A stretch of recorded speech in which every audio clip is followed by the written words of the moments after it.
Bonjour peuple congolais, bonjour. Aujourd'hui, nazoya ko betela bino bona epte soki eza lisolo parce que révoltenga et salinga bien te salinga pasi makasi. Ezaka ka concernant régime ba frappeur na ba chekulaire oyo ya gouvernement ya régime ya Tshisekedi. Bon, eza concernant makambo ezoleka na Kinshasa ya kobuka bandako. Lisolo nazo beta eza kutu ya tonton nanga moko o na yebe singa vraiment nazana na besoin o ba kombo nanga te, mais ce qui se passe au Congo eza normalité, il y a urgence que ba peuple congolais batelema Tshisekedi atika ko embrouiller ba peuple parce que ba peuple wana bazo souffrir makambo oyo eza pona ba peuple azo beta ngoku tukara. Donc nazo beta lisolo ya makambo ezolekana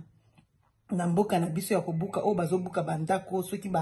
bandako bazobuka bisika bato batongi yango eza bisika ya malamu te, eza soki ba maison soki archaïque bino moko boyebi. Donc tonton na ngai ayeko betela ngai lisolo bon azape mwana poto oyo pa yebani soki natangi kombo na ye kozala malamu te na bombi kombo. Tonton na ngai za mwana poto oyo babukela ki epe ndaku na ye bon ndaku te azaki kotonga mwa boîte na ye na CP likolo hôtel. Donc tonton nanga wana babuka ki ndaku babuka ki nini place na ye wana babenga ki ete bakomela ki ete asituki kaka bana misala na ye babengi kino babuki place azotonga. Alobi tango babuki lukaki na moyen nyonso asalimbango po azonga Kinshasa parce que ezaki projet moko ya munene oyo ekutaki plus de 200 000 euros et voilà tango azui avion ake na Kinshasa koko makuna bakomela ki ete bon ake koluka akutana na bakonzi pour voir qu'est-ce qu'il peut faire pour na ko récupérer quand même mbongo ou bien voilà bino moko boyebi. Donc tango akomi kuna boyebi eloko nini asalaki bayebisie ke il faut solola bandeko na ngai makambo kobuka bandako oyo eza pasi pe mawa na yebite so nazo expliquer ngo bien tala ndenge ne kutu et ça langa bien te nazo kokate na lobi franchement est-ce que vraiment bato bakonzo ba okonza mboka balingi ba peuple congolais tango akomi na ba ministère ya urbanisme bato wana tu ndenge na yebisi bino kaka kekopa nini ngobilana mwana mbalo soki je koko makambo bandako wana bakomisi yango cop. Tonton nanga wana lobi a futi balie 40 000 euros 40 000 euros pour batikaye a continuer kotonga place a bandaki kotonga. Est-ce que vous vous rendez compte bato oyo bazobuka bandako a bato alobi kutu voisin na ye wazaki na pembeni na ye aza ya mundele ye kutafuta ka 10 000 po batika ndako na ye bisiki zalaki. Donc soko za na ndako soko za na mbongo batiki yo soko za na mbongo te babuki ndako na yo. Est-ce que ça normal makambo ezoleka na mboka na biso bandeko na ngai nazali na besoin ko sala vidéo te mais tonton na nga na solola ki na bina ko soutenir yo na sala ta vidéo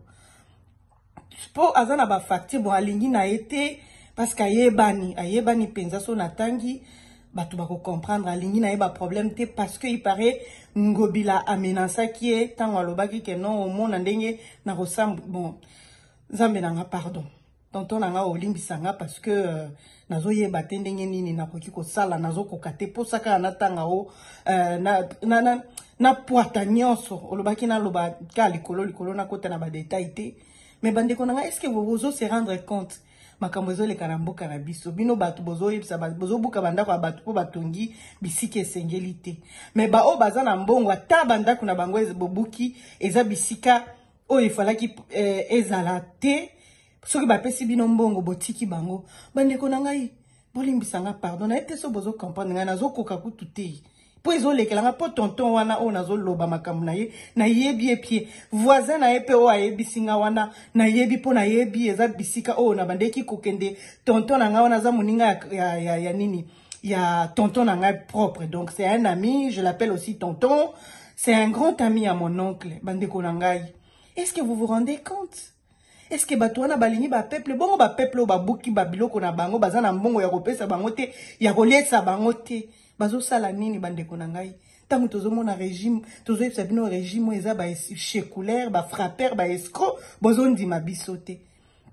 tonton na nga azolela alobi leki na dépenser projet wana kutu na yebi a dépenser plus de 200 000 abande kotunga likolo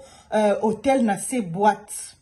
babukeli ye après ake kuna pour ba expliquer ba yebise ke aliesa bango et puis batiki. C'est comme ça que ça se passe. Oh azana mbongo batiki oh azana mbongo te eza pasi pe mawa bandeko na ngai.